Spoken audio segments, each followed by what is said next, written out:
Salut, je m'appelle Ogier, fondateur du blog responsabledaffaires.fr et aujourd'hui je vais te parler de finances en te montrant comment tu peux te fier aux rentes annuelles des assurances vie auxquelles tu peux souscrire. Parce que c'est important d'être sûr de ce qu'on fait comme choix lorsqu'on va commencer à souscrire à un compte d'assurance vie.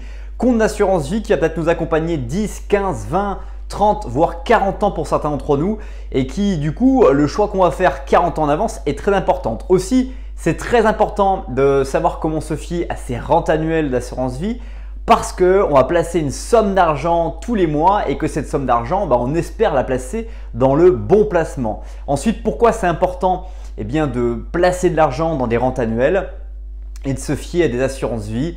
Parce que tout simplement, on va vouloir diversifier ses revenus. Donc c'est tout ça que je vais parler dans cette nouvelle vidéo. J'espère que tu es bien accroché, que tu as un cahier, un stylo éventuellement pour pouvoir suivre cette vidéo.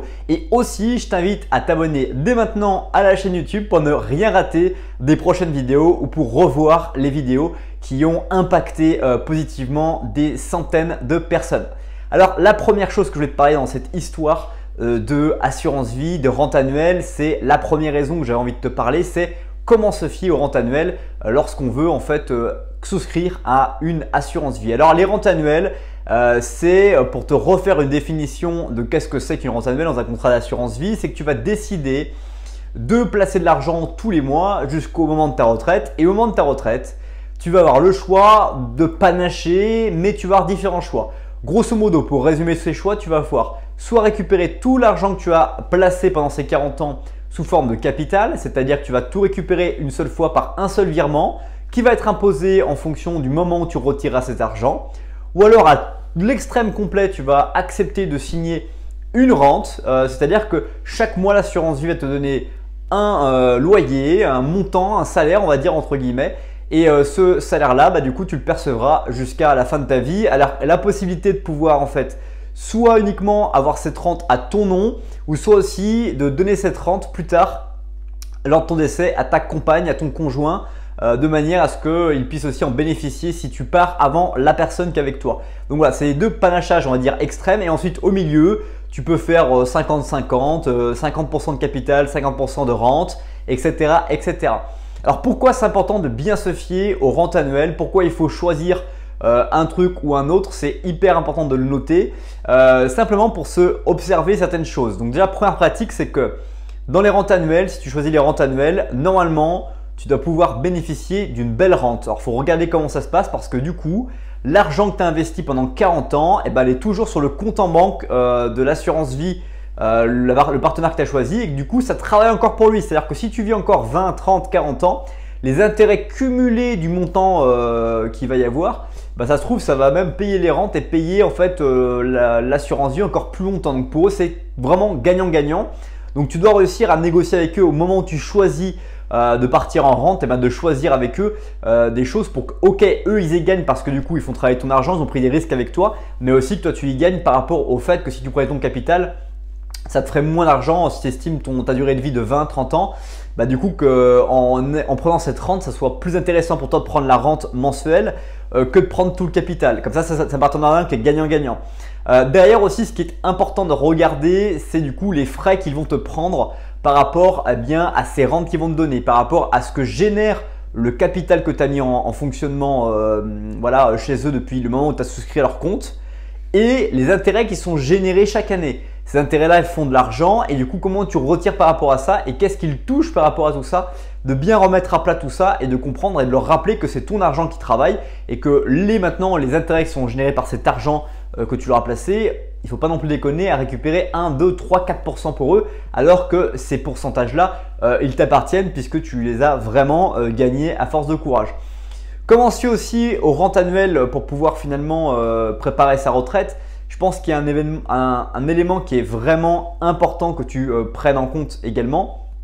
C'est le fait de choisir au moment où tu choisis ce contrat, de ne pas te faire prélever énormément de frais d'entrée. C'est-à-dire quand tu mets 100 €, ne pas te faire racketter de 2, 3, 4% parce que ça veut dire que finalement, lorsque tu as mis 100 € toi de ton compte en banque à l'assurance vie, sur ces 100 euros, il y a 4 euros qui ont été pris par l'assurance vie pour elle, pour ses frais de fonctionnement. Et du coup, en argent qui va travailler, il n'y a plus que 96 euros si c'est 4% de frais qui sont pris sur le truc.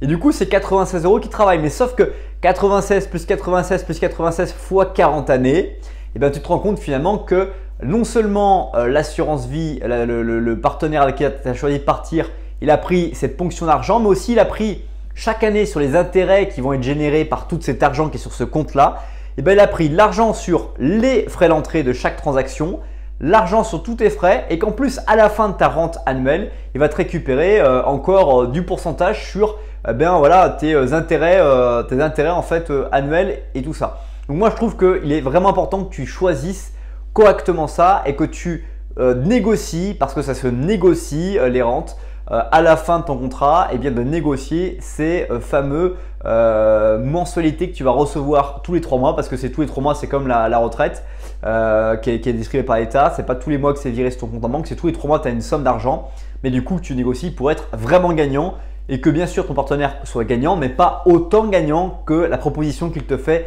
initiale au moment où tu dois signer le contrat avec lui.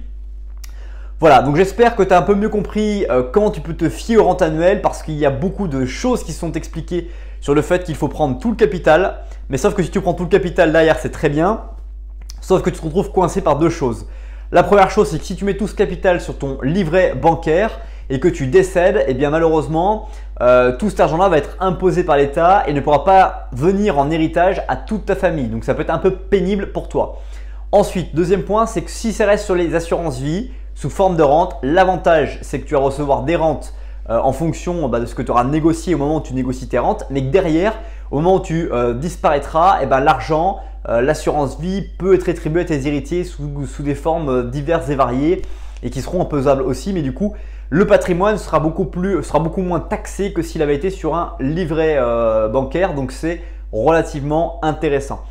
Voilà, j'espère t'avoir convaincu de souscrire à des rentes annuelles et de surtout dès maintenant souscrire à au moins 2 assurances vie, une assurance vie chez quelqu'un, une autre assurance vie chez quelqu'un qui est absolument indépendant, 2 personnes entièrement indépendantes, pour pouvoir en fait placer et diversifier tes revenus. C'était ce que je voulais parler dans la 3e idée de pourquoi se fier à des assurances vie. Placer sur 2 assurances vie différentes de manière à te permettre de faire travailler tes assurances vie avec d'autres frais, d'autres conditions, d'autres avantages, et pour qu'aussi à la fin, au moment où tu prendras cette retraite, tu pourras bénéficier de 2 sources de revenus différentes mensuelles jusqu'à la fin de tes jours, et sans s'il y en a une qui flanche ou qui a des problèmes, etc., tu auras toujours une autre source qui permettra également de pouvoir contribuer à ta réussite. Voilà, j'espère t'avoir convaincu de choisir de placer ton argent pour avoir des rentes. Si tu as aimé cette vidéo, je t'invite à partager dans les commentaires tes réactions, tes questions, et je te remercie pour avoir regardé cette vidéo. Avant que tu partes, je t'invite à découvrir cette vidéo ici et à t'abonner à la chaîne juste là, ou à me rejoindre sur le blog responsableaffaires.fr. Bonne suite de journée et à bientôt.